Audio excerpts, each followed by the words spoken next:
হিন্দু বৌদ্ধ খ্রিস্টান এদেশে সবাই ভাই ভাই, তাদের গায়ে কেউ হাত দিতে পারবে না বলে হুঁশিয়ারি দিয়েছেন সরকারের প্রধান উপদেষ্টা ডক্টর মোহাম্মদ ইউনূস। দুপুরে রংপুরে বেগম রোকেয়া বিশ্ববিদ্যালয়ে মতবিনিময় সভায় তিনি এসব কথা বলেন।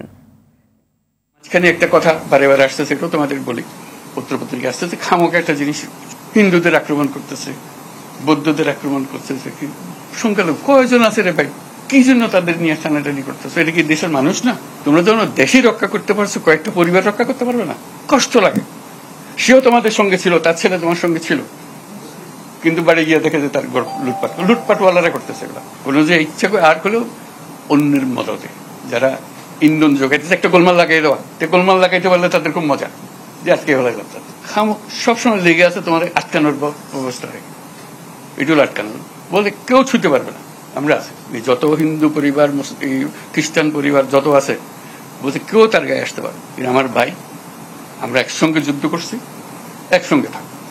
এটা পুরা বাংলাদেশ একটা পরিবার আমাদের।